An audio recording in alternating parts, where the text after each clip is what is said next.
Emma never thought a couch could mean anything more than a place to sit, unwind, or maybe take a nap after a long day. It was just a piece of furniture in her living room, tucked against the window where the light spilled in on quiet mornings.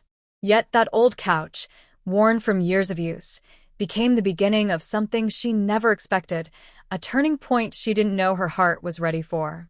She had lived alone for almost 3 years after her divorce.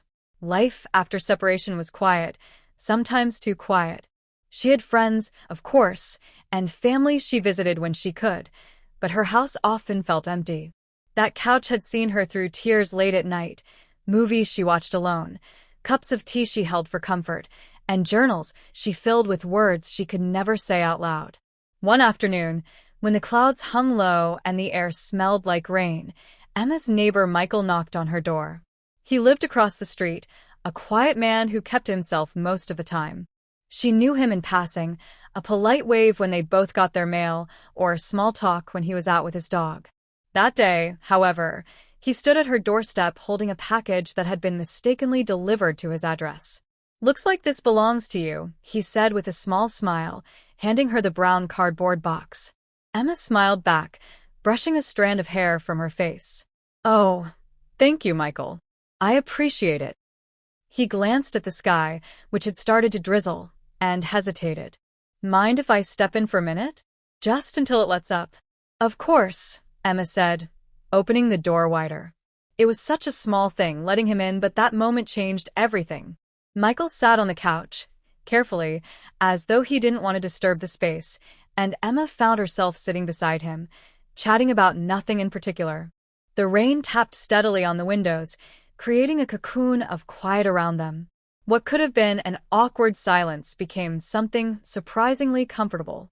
Over the next few weeks, Michael began stopping by more often.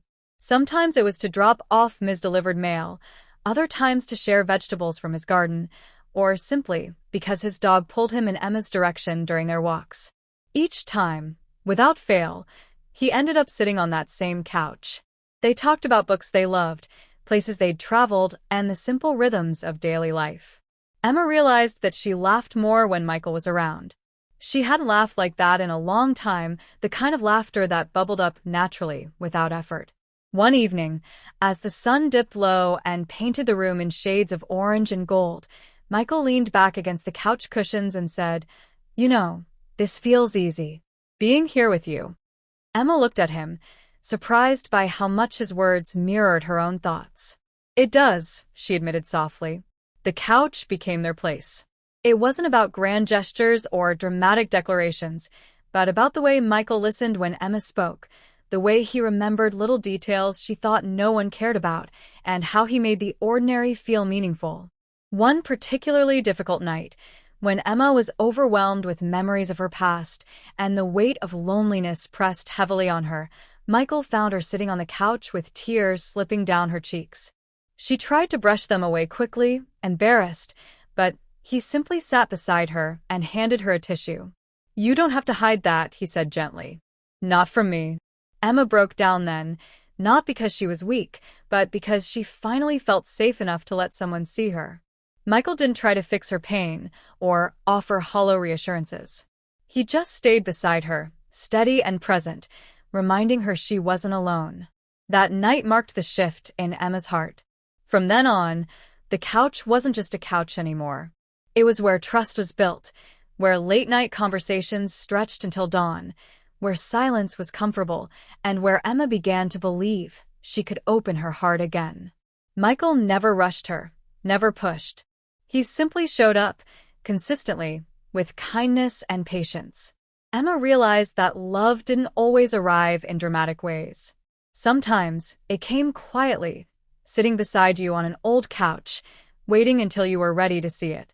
Months later, Emma looked around her living room and smiled at the thought of how much had changed.